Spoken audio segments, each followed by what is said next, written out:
inspiration, motivation, or hope? Do you let fear hold you back? Sometimes you feel lost or just stuck in your own thoughts, and you want a clear path to give you results. Then, my friend, you are in the right place. My name is Rachel Best, and I am your host of How to Make a Mark in the World, Finding Your Signature. Go ahead and grab a pen and paper because you're going to want to take notes. Good evening, everyone. So we are back again here on How to Make a Mark in the World, Finding Your Signature. And today we have a special guest, Chad Gaines. And he is in series 18 of the Change series. Can you lift your book up? I should have grabbed mine. Sure, of course. Yes, Chad Gaines in the Change series. Do you happen to know what page you're on? Yeah. 181. 181. So you What can is it? get that. 181? Maybe I'm wrong. I'm not. 191. 190. You were close. You were close. 191. But this one signed. Nice. So yes, so he is in series 18. I'm in series 19, and that is how we connected. And I ordered the book because I just wanted to see what the Change series was all about, that I was going to also be a part of. And his book and story was the one the book that I bought, and the first story that I read. And his story was so impactful that I reached out to him and I just said, thank you for sharing your story.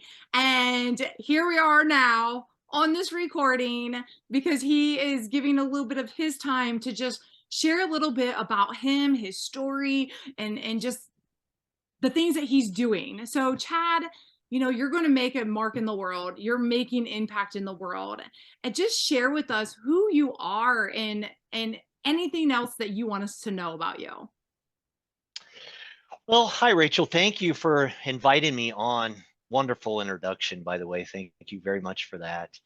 Yeah, my name is Chad Gaines, and I now have two books out based on my life story. That one of those, Who Am I? The Chad Gaines story is being turned into a movie based on my life as well.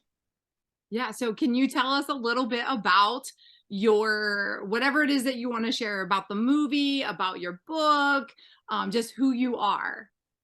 Sure. My story begins in northern Indiana in the early 70s when I was born. And I was probably 6 years old when my dad left. We went fishing at a local pond, and he went back into the little town, and he just never came back. He left me there at the pond and then basically moved on with his life.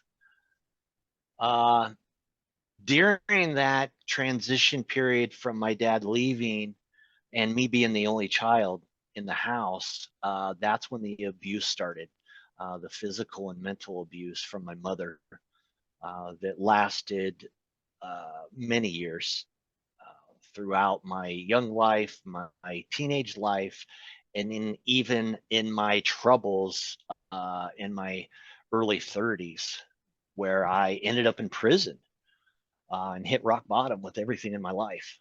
And that's where the change come in. So it was a perfect opportunity to join a book that says the change. I mean, there's some great, amazing people in this book. The winner of The Voice, he's in here, have direct contact with him.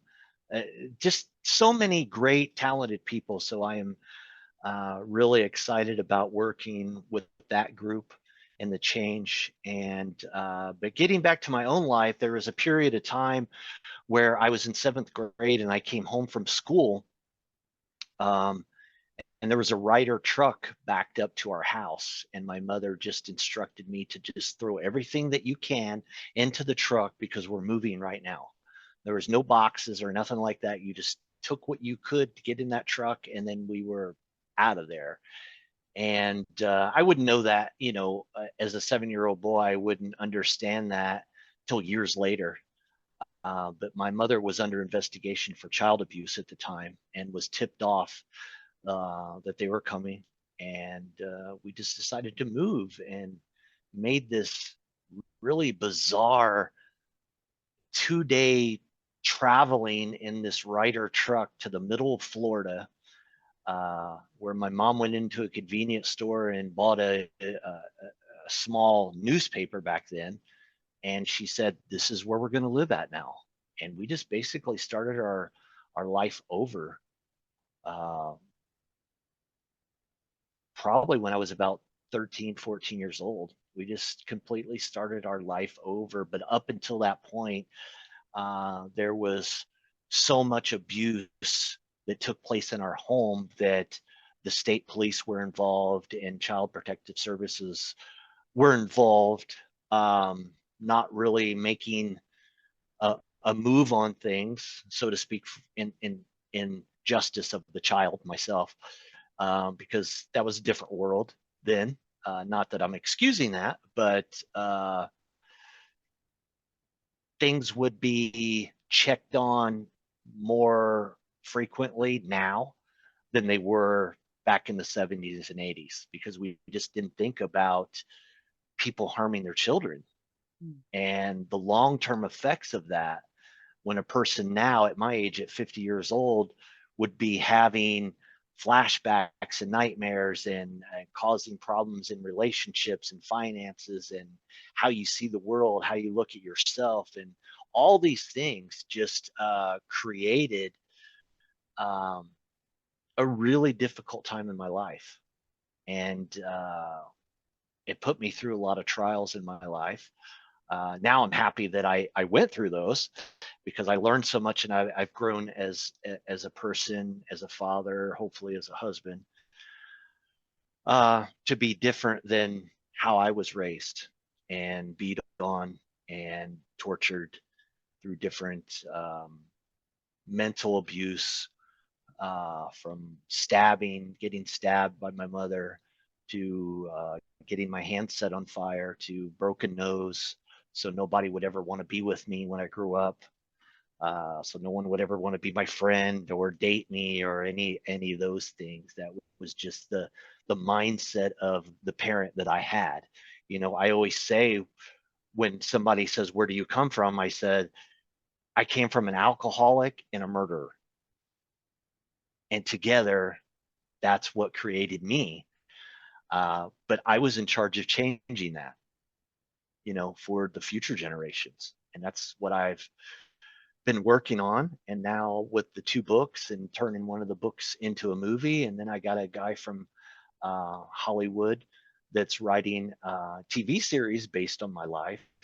So all those things I think are going to have a huge impact on people around the country. I also speak at high schools, middle schools, colleges, churches, wherever I'm needed. And feel free to, you know, to reach out to me for that as well. I'm always on board about sharing my story and see where I can help people not be so afraid. That's my own personal, uh, I think, victory, I want to say, uh, in my life, that I'm going to spend the rest of my life doing. That's what I've been focused on, and that's what I will spend the rest of my life doing, is helping people not be so afraid. So can you share with us, like, what was the turning point that, like, being all the things that you've shared, um what was the turning point for you to, because I mean, we could totally, because you seem like a great, very positive person, and just like moving forward in life and doing things. What was the thing that was like, we could totally be in the victimhood, right? We could totally play the victim and say, all these things. How have you been able to, just get up daily and have joy in your life and just do the things that you're doing? Well, I think for me, uh, and mine may be different than other people that suffer from PTSD, but mine has been surrounding myself in a positive atmosphere where I live. My wife has been my biggest supporter, my biggest teacher, my biggest helper than I've ever had in my entire life. including my own parents, who are supposed to raise you, protect you, and pass along some knowledge. So when you get on your own, you can, adjust to life. And I never had any of that. I was kicked out when I was 15. Basically, I went on a growth spurt in school, and I come home from school one day, and my clothes were laying out in the driveway, and my mother said, "You figure it out. You're big enough now to figure it out." 15 years old, I'm out on the street in Lakeland, Florida, where there's drugs and gangs, and I got involved with all that. I had a drug habit of $1,000 a day at 14 years old. You know, uh, I didn't make $1,000 a day, but I still had that drug habit. I was still willing to go out of my way and do whatever I could to get that, to help cover up the hatred, the bitterness, the anger, frustration, and guilt that I had at that time. And it just led me down a horrific road of eventually discovering myself.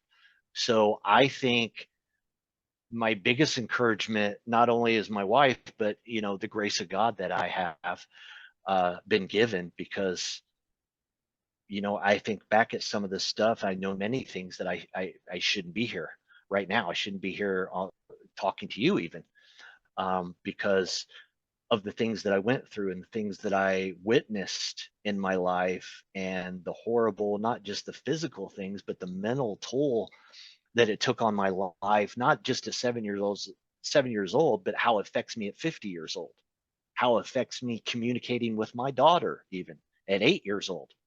Because I couldn't tell you like that I had a positive role model that taught me how to treat a child right, or how to, be a friend to a wife or a husband. It was just, you go figure it out. Whatever that is, you figure it out. I didn't have the skills to live on my own at 15 years old. Definitely don't think kids today could live on their own at 15.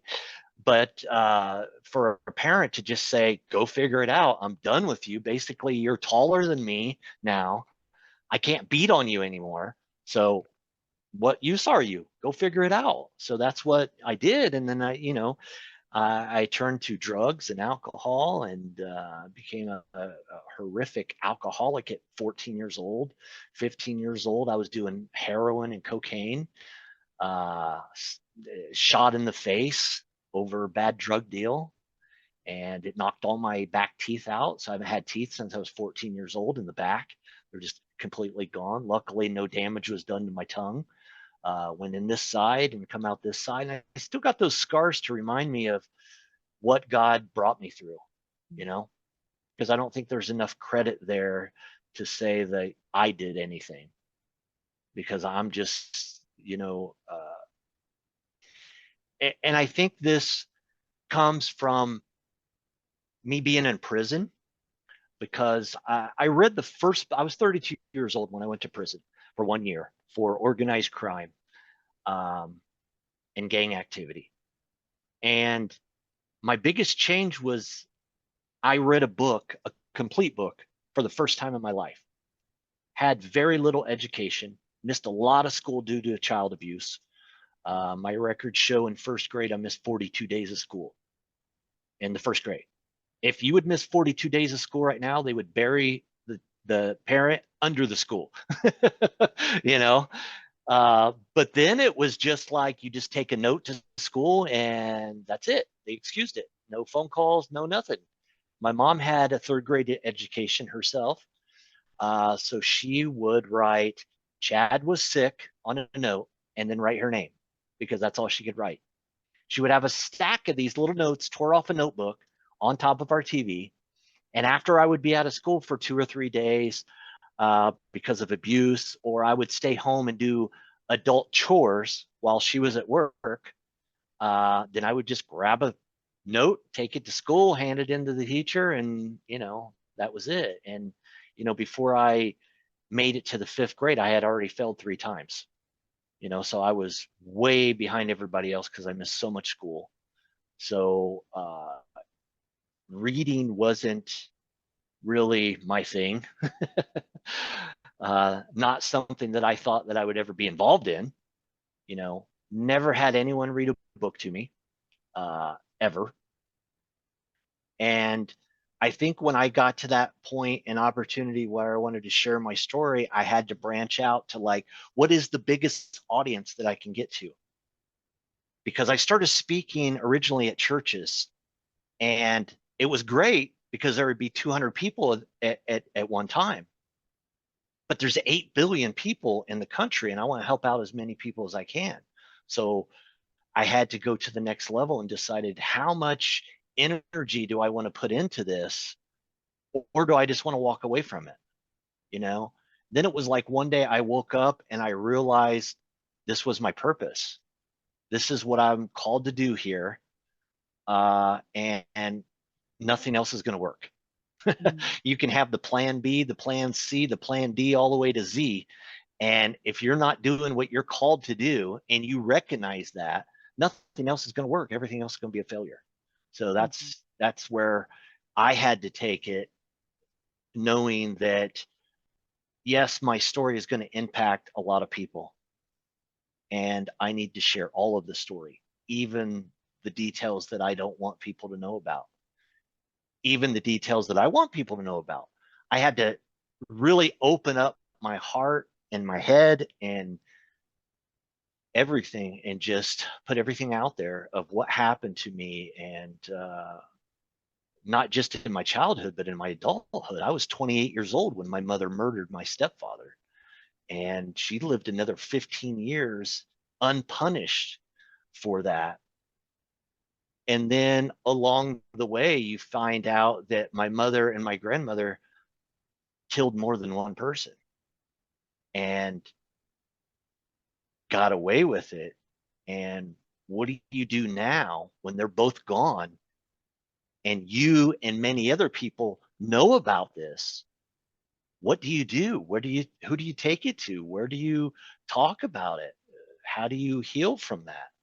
Of course, nothing can be done now because they're gone. They're all gone.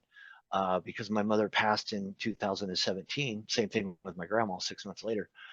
But they were the most horrific people I've ever met in my life. And I've seen some horrific stuff on our TV sets with the crime shows and things like that. And I would put my mother and grandmother right up there with many of those people. And just how I was able to survive that, that had nothing to do with me. That had nothing to do with the small child, the only child, going through that, and one day going to have books and a movie and all these things going on. That's the grace of God. It doesn't matter what you believe. That's the truth. That's just what it is. I take no credit for that, because many times I don't know what I'm going to talk about at schools. I don't know what I'm going to talk about on podcast. I really don't. I don't have a magic script wrote that I'm going to go that, because the story doesn't change. It's a life and impression that will last forever, long after I'm gone. And that's what I wanted. I wanted to let people know that you don't have to be afraid anymore. And there's going to be something here that's left for you long after I'm gone, And that's why I decided to take on these projects and take on this stress and take on these wild traveling schedules and podcasts and all this stuff, because I know that's what I'm called to do. I don't always like it. I don't like it 7 days a week. I wake up tired. I go through the day tired. I go to sleep tired. I wake up in the middle of the night to go to the bathroom and I'm tired. There's not a time that I'm not tired. That's what PTSD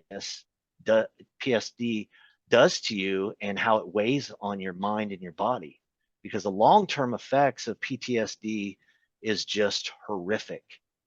How it tears your mind apart. It tears your relationships, finances. It affects every part of my life, you know. And this was the best way and the vision that I had to leave something behind where people can read it and apply it to their life, whatever part of my story there is that you know, can help you go on to the next day even. Because along this journey, I've lost a lot of friends. I've lost a lot of friends to suicide. Um, I've lost people to unexpected illnesses along this journey in the last few years. I lost my best friend in the whole world when he was 18 years old, and I was 18 years old. And, you know, there's a great thing that's being written in the movie about him. And I still have communication with his dad after all these years.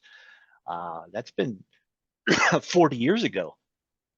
You know, I still talk to his dad almost on a weekly basis, you know, just to communicate. And he thanks me all the time for just loving his son the way I did. And I said, he's a person that impacted me with something I'll never forget for the rest of my life, you know, because he was the friend to me that knew what was going on, that tried, I believe, tried to intervene by asking if I could go to his house more often. And I didn't realize it as a 7-year-old boy, 8-year-old boy, what he was trying to do. But I really feel he was just trying to take me away from my house and get into his house where the mom and dad were both there. He had twin brothers, all the things that I never had in my life and experience, he exposed me to as a young boy. And I had no clue how important that would be. And here we are 40 years later. And uh, not only is he going to have a little segment in the movie, but at the end, I have some pictures that his parents, both mom and dad, have given me to use um, at the end of the movie. And one of the most exciting things that I never had was those pictures. Um, because, see, what my abuser did, my mother, was disposed or hid all the pictures of me. I've never seen a baby picture of myself ever in my life. Um, I have a couple pictures from my cousin that I didn't know that even existed, that he had in some photo album that our aunt had, that he passed along to me. I have 2 pictures with my dad, um, because that's an exciting thing that's also in the book. But I'll fill you in on that. When my dad left at 6 years old, must have been right before he left. I have the original picture of that, where it was like at some one of those cheap photo booths, like a Kmart, when they were just taking those. And I have that picture from an old photo album. I screenshotted it and kept it. It was in my mother's photo album that I found. But what a lot of people don't know, 32 years after he left, he came back in my life. And he gave me all the closure that I ever needed from him. He told me how, why, and when everything took place, accepted all the responsibility, told me what happened, told me how he had to make this decision because he was having an affair with another woman, and that woman got pregnant. So he had to make this decision. Do I stay with this family? Do I move on with this new family? What do I do? And there was just a breaking point in their marriage that said, I'm not coming back. I'm going to start here. Well, what put us back together was clear back in when MySpace was the thing. Oh, wow. So a shout out to Tom. But I got this email from this girl that says, can you look at my pictures? I think we have the same father. And I was just amazed when I seen these pictures, because I knew what my dad looked like, seeing him hold this baby. And I'm like, oh my goodness, that's my dad. And for 30 minutes, I cried even before I messaged her back, because I was like, I've waited for this my whole life. I've come close. I've hired detectives. We almost got on the Montel Williams show. Oh my And at the goodness. last minute, he canceled. I mean, I'm in a limousine going to the airport at the time. And then I get a phone call in their limousine that says, our chauffeur is taking you back home because your dad has just canceled because he is worried about the publicity, and he's worried about you maybe physically harming him because of what took place. So it really just crushed my life of like so close.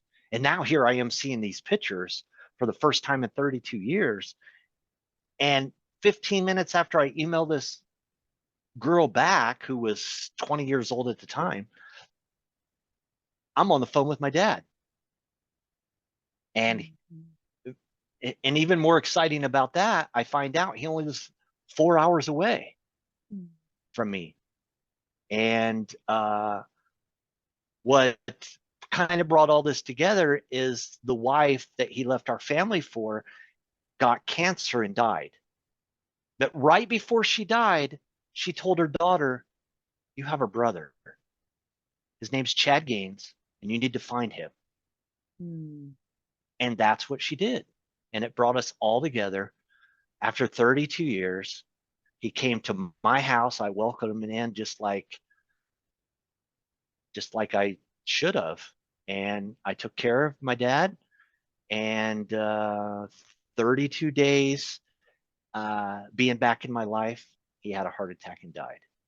So he was out of my life for 32 years, came back in my life for 32 days, just long enough to get the closure that I needed to carry on with my life. And again, that's not something I did. That's the grace of God. And that's why I do what I do.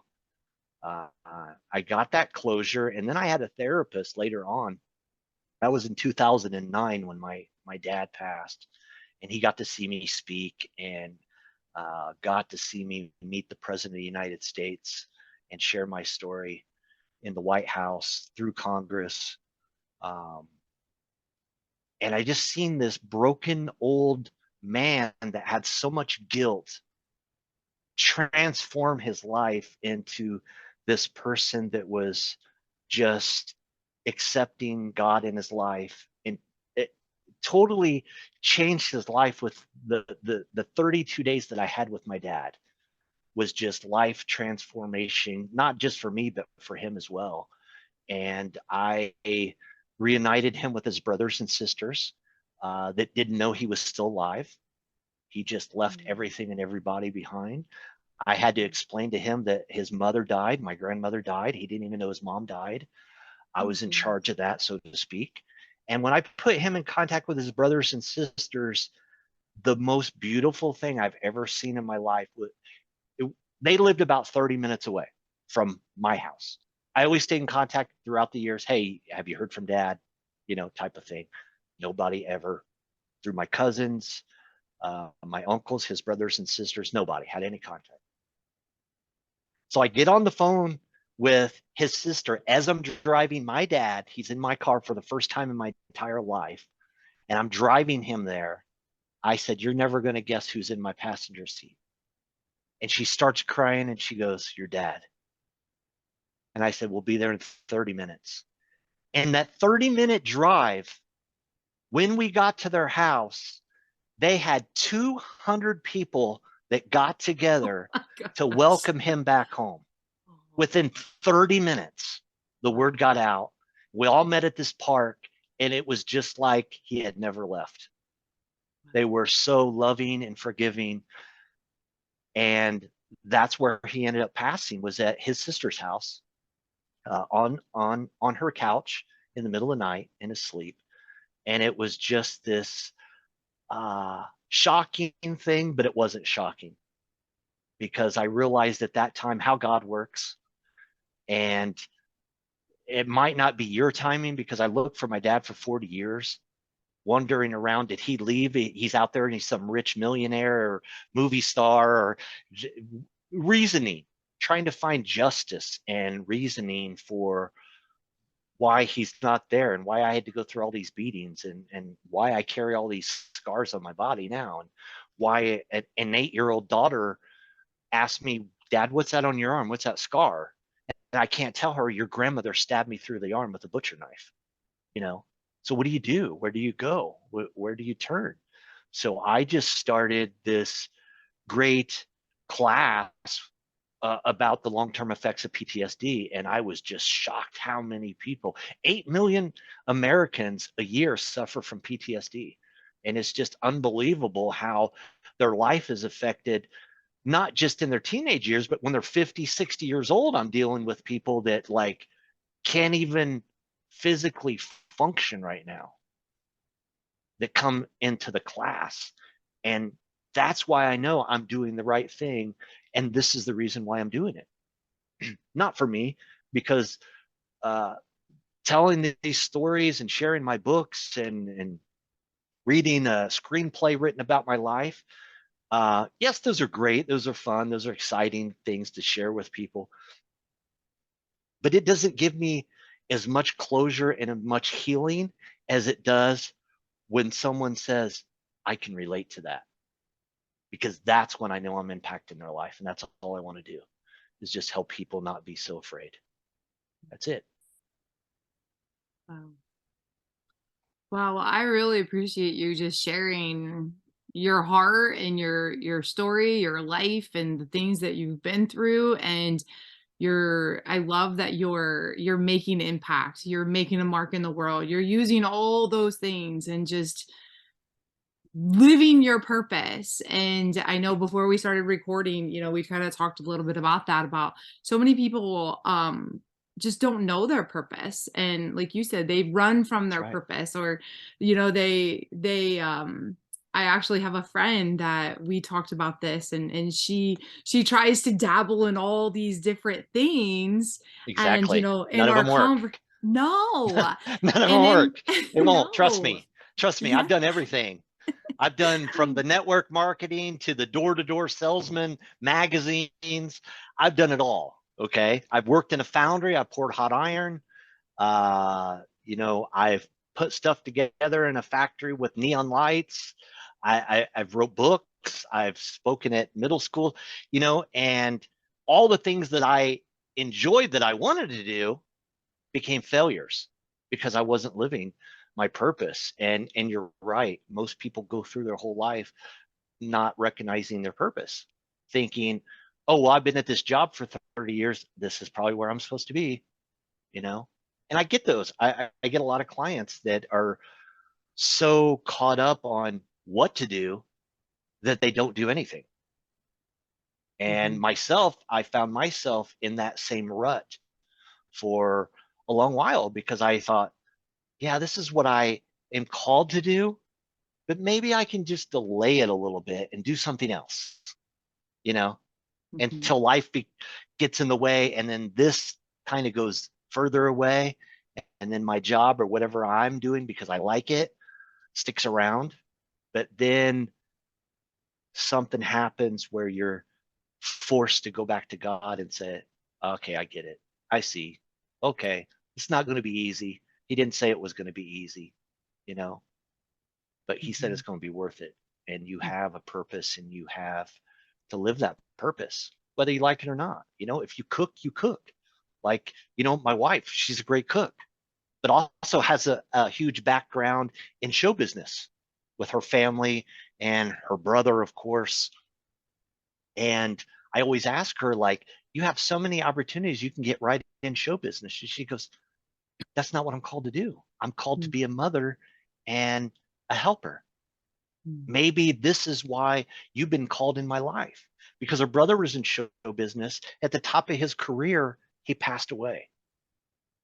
And now she married somebody that is going to have a movie based on his life, very similar to the brother. And, wow, I always say, like, um, God uses people like that, you know? And I had no clue that I would meet somebody that would be such a helper, an educator, and just a great, great, great person. that's I awesome. mean, I've really seen the worst of the worst hit rock bottom, uh, from prison to getting in trouble to drugs and alcohol, and then being completely 100% clean from cocaine and heroin and hardcore stuff, and then going back into the prisons and doing prison ministry Mm, to say, your body is here, but you don't have to be here, Right. and helping many prisoners give their life to the Lord. So Wow. I'm just going wherever I'm called to go right now. That's awesome. That's awesome. You're just being that open vessel and just being the voice and helping people to know that they're not alone and that you've been through it and you are making impact. You're using all those things and using them to create an impact and changing the trajectory of your life, of your family, of your daughter. You're breaking those generational curses. You know, Absolutely. you're creating a different story for your family. Absolutely. That's what I'm working toward every day. Yeah, that's awesome. That's awesome. Well, I so appreciate and before we hop off here, I would like to know, or I would like you to share, what is after you're done with you're doing the book, the trailer, did you share that it's going into the movie and also the series on a TV series? Did you share that part on here? Yes. Okay, Yes. I couldn't So remember. I know we so talked my, about, I my couldn't my remember if you next shared book here. that's coming next week, actually, Mhm, it's coming out next week. This one is already out. I recommend that. The Change, mhm. as you know, you're going to be in the next one, Yes. so I'll definitely have that one. Um, but my other book that's coming next week is called Who Am I? It's the Chad Gaines story. It's based on my life, and they're turning that one into a major motion picture that will be filmed at Warner Brothers in Los Angeles. And from that, there's going to be a spin-off TV series based on my life. They're writing the pilot currently right this moment. Um, and we're just going to go and see where this takes us and how many millions of people we can impact with the story, to say, okay, maybe you can't relate to this, maybe you can't relate to that, but maybe there's something small even from my story that you can take away and apply it to your life. And that's the most important blessing for me, way beyond books and movies and whatever comes next.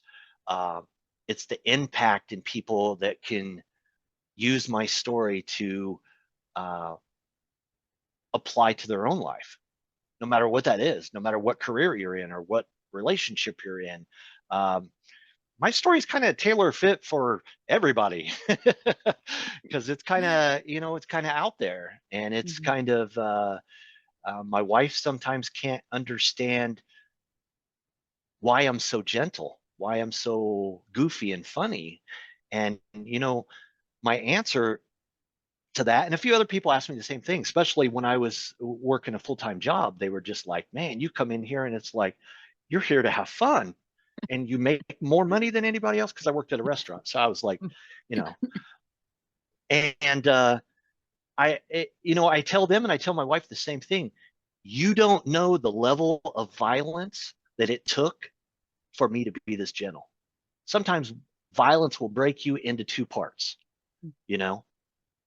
It can make you that person where you're either going to end up dead or in prison, like I was heading, like everybody told me I would be, or you can be this type of person that wants to help and give everything that you have to other people. And that's what I've been fortunate to become. The old saying is, between me and my cousin is doing 50 years in prison right now, for murder. And the old saying is like, he murdered somebody because he was drunk at a bar and they flirted with his girlfriend and he took their life, two of them. And I remember there was a news article written about me because I was going to speak at a college, and they went to the prison and interviewed my cousin because they knew we were related, but we turned out so much differently. And they asked us, and this is a meme somewhere because I've seen it also, but this is what they said. They said, why did you start drinking? Why did your life go this way? And my cousin and me, we both had the same response, because our fathers were alcoholics. So it was the same scenario, but two different mindsets. I mhm. walked away from that because my father was an alcoholic. He killed somebody and justifies it because his father was an alcoholic. Wow. And The difference of mindset is everything. It's Yeah. everything, especially now in this world. It's everything, you know, to block out those distractions. I talk about in this book, life is like football. It's blocking and tackling, it's blocking out the distractions and tackling the opportunities. That's it. Everything else is just, nothing. It doesn't matter. All the Yeah. rest doesn't matter, you know. Yeah. That's I'm super learning. powerful. That's a powerful Yeah, thing that both of you said the same thing, and how same answer. different your guys' life is, and how you are using that, how you're using it to impact and make your mark and Yeah, make of your course. imprint. I mean, we typically justify things by other things or pawn it off on other people and take no responsibility. And yeah, his response was the same thing. Why did you start drinking? Because my father was an alcoholic. Why did you stop drinking? Because my father was an alcoholic. It's the same scenario, same. They're my dad and his dad are brothers, and yet we came from the same scenario, same situation, grew up in the same area, lived through the same things in the 1970s, but our answers were the same, but we had two different mindsets, you know, Wow. two different mindsets. And those are the things that I want to change in those generational curses, um, with knowledge and love and just enjoying people, that's the biggest thing that I've learned.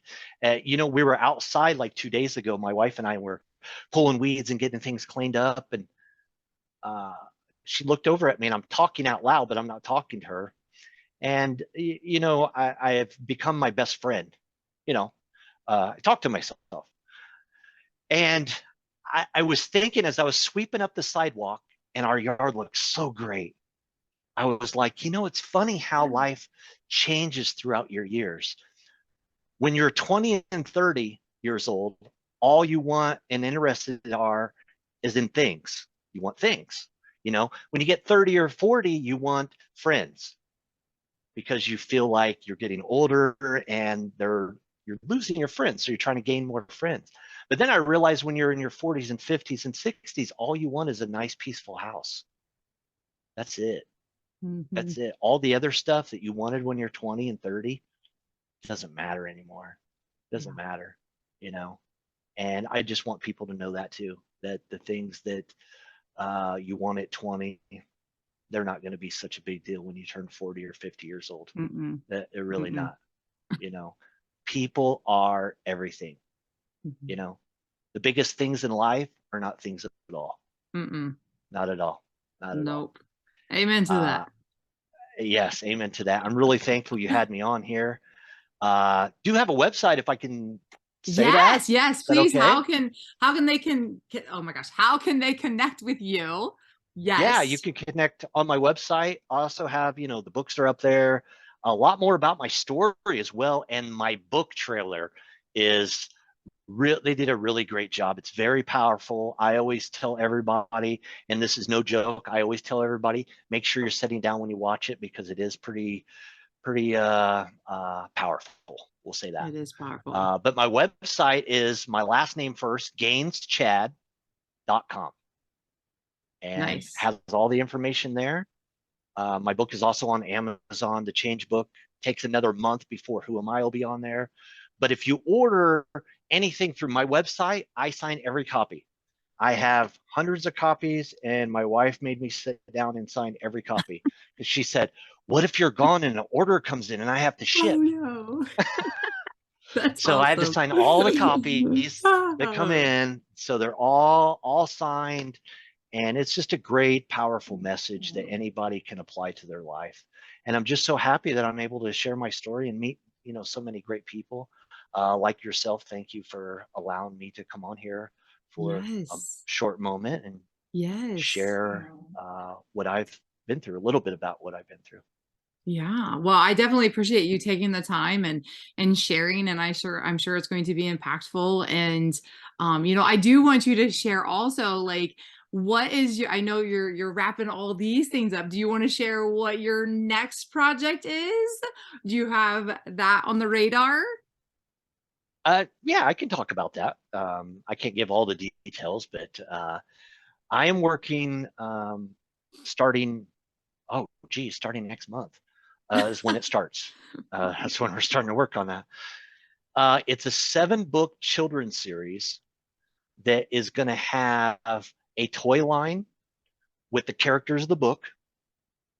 It's also going to have a film with that. The same writer that wrote my screenplay is going to write uh, the film, animated film for Pixar, and then we're going to see where that goes. And just it's adventurous. I'll tell you this: I can't tell you the title right now, but I can tell you it's a adventurous little boy, 7-year-old boy, and he gets in these different adventures, gets in trouble, learns things. And if you've ever seen the old 80s TV show um, Quantum Leap, well, Maybe. now they just remade it and it's still on TV now. But it's about I'll have to look it this. up. Their story is about this guy, but mine is about this young boy that gets in these adventures and he is there to solve a problem. It's based on my character as a young boy. He will resemble me, uh, the way I looked as a young boy, and he will get into these different adventures. He will learn to cope and deal with these adventures, and then he will just boom, quantum leap to the next adventure. So in one book, he may be on a pirate ship helping this That's pirate awesome. sell this book or sell this ship, not this book, sell this ship. And then in the next thing, once he accomplished that, he may jump over here and he's, in the 1950s playing baseball league, That's so it's going awesome. to I be love all it. these great adventures, going to be 7 books to that and a film as well. Um, and that's all written by a great writer and director that I just have so much love for. We both have an 8-year-old daughter. We talk nearly every day, and we just instantly connected. And he does a lot of work for Universal Pictures as well as Warner Brothers, and he's wrote some incredible series. Uh, and it's just all coming together of not just for me but for my message that I want to get out. And I still love the old school. I'm so old school that like I said before that we recorded, I take about 10 or 15 of these books with me everywhere I go, and I meet so many people, and I go in the city, and I'm talking about my book on the bus when I'm in the city, uh, around San Francisco, and it's just amazing the impact that I get when I see these emails come in of like people I've never met. Oh, I heard your story, or my daughter heard you speak at her high school, and I just wanted to say it made a huge impact on her. You know, Wow. that's what it's about. That's everything to me, that it's impacting people and they are applying it to their life, because Yeah. that's my message, Yeah. That's awesome. Well, I am so grateful that you were taking some time out of your day and just sharing, and I look forward to having people listen, get your book, reach out. And is there any last, piece of like scripture or quote that you really like to lean on, or something that just like really sometimes it's just that thing that you need to hear for the day? Well, I mean, there's a couple things. I'll keep this very brief, but one is obviously like my message here is to make people not so afraid. And what I mean by that is the long-term effects of PTSD and other trauma uh, that I've seen through my work and my coaching here is just, wow, brutal to a lot of people. You would never know what that person's experienced in their life until you sit down and share your story with them.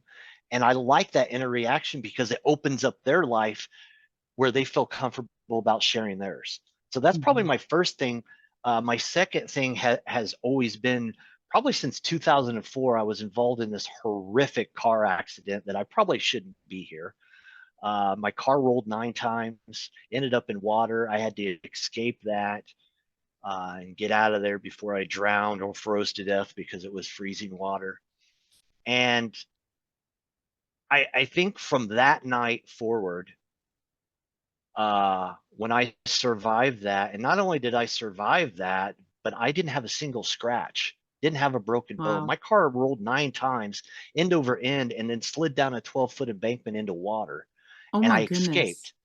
Wow. And I think that was the turning point of my whole life because that was my wake up call. It was my near death experience that I experienced, and the things that went on with that, that's going to be talked about in the movie as well as the car wreck and the things that, and to see pictures of the car that I still have. Nobody should have survived that. Nobody should have survived that. And for me to just walk away from that and then 6 months later being honored as one of the 10 outstanding young Americans in the whole country, like Wow. that's not by accident, you know. So Mhm. my scripture is always John 3:16. You know, he gave more than we ever will, you know, Mm. because I don't see that there's one person on this planet that I know that would give their first and only child to say, okay, for the bad things that you're doing, I'm going to give my child, you know, Right. that's the ultimate love. Mhm. So I always stick by that and remember when I'm kind of getting off course or getting down, like, maybe today I don't want to talk about my story so much. I don't want to, tell somebody what happened or that my mom was a murderer. How do you just bring that up in conversation? Right. you know so I think between the John 3:16 and I hope to help people not be so afraid. Those are the things that I really push for, as well as on the motivational side is like just keep getting back up. you know all you have to do in life is get up one more time, then you get knocked down. That's Mm. it. That's it. All the rest of the stuff, it doesn't matter. All the rest of the physical things and things like that, it doesn't matter. It doesn't matter at the end. It matters, like, who did you help?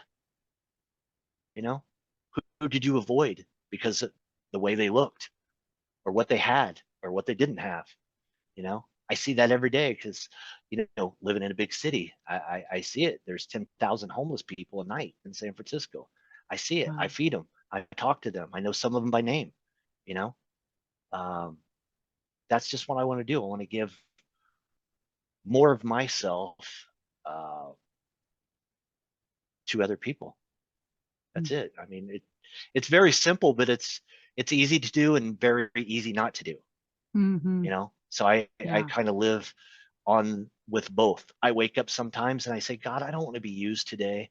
Just let me sleep all day because I know the minute I leave this house, you're going to use me for something crazy. You know, just like that's just how it is. That's how it is with my Uh-huh. life. You Yeah. know, I know if I get on the bus to go to the city, I know there's going to be somebody that God put on that bus for me to do something for, or whatever it may be.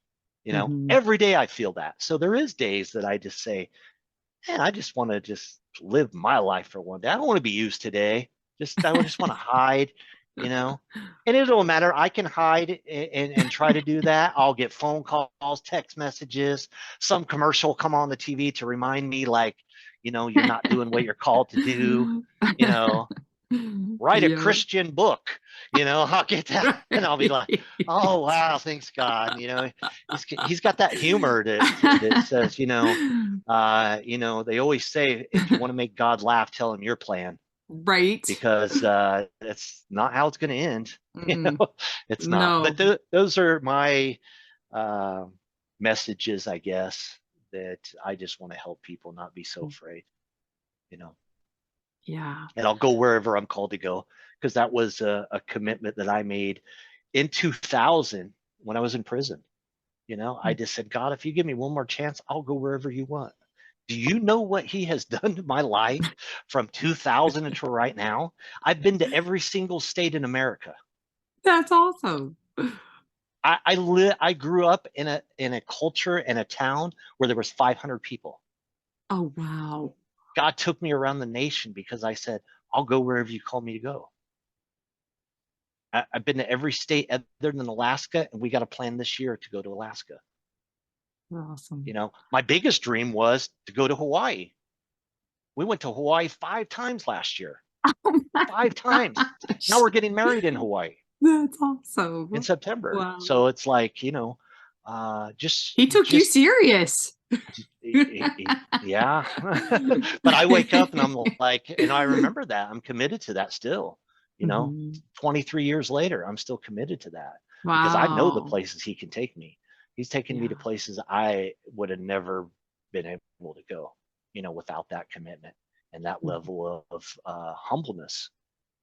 Got to have that humbleness no matter what Yeah. level you're on, you know, because God, Yes. he can humble you down. I've lost everything before, I even got a second chance, you know, so yeah, I take that serious. I take that serious with the people, the clients, the customers that my books go out to, and people that read the rest of my story on my website. So yeah, definitely viewers, listeners, definitely check out the website.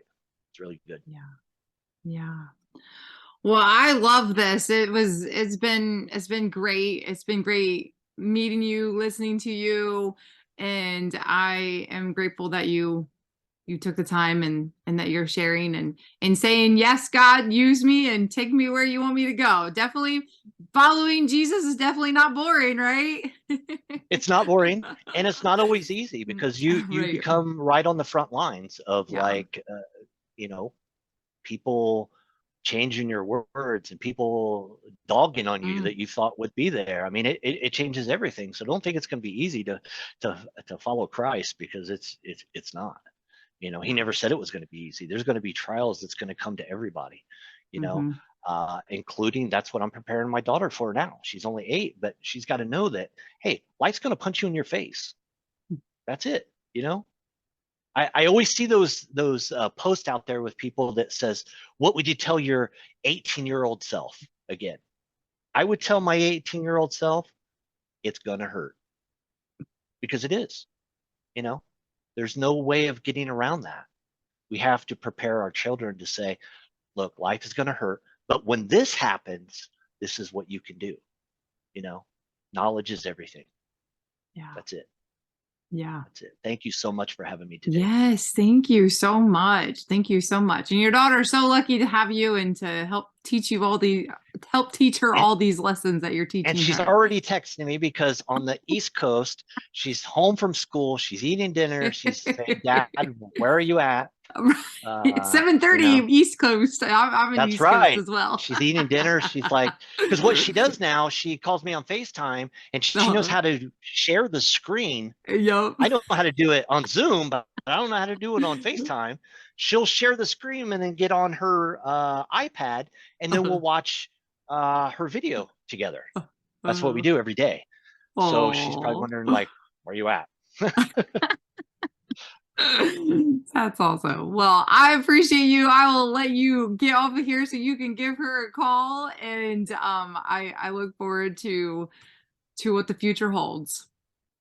Sure, anytime is my pleasure. Thank you so much. Yes. And all Thank your you. listeners, thanks for listening in. Thanks for watching. If you're watching, uh, look forward to meeting as many people as I can. I've met almost 1 million people already Oh my uh, goodness, wow. throughout my journey, and this is just unbelievable. It's not, again, it's not because of something I did. It's because I allowed God to use me to go wherever I want. Mhm. Awesome. Well, thank you. You have a good rest of the night, and You too. we'll talk soon. Okay. Thank you very much. Bye Bye-bye. bye.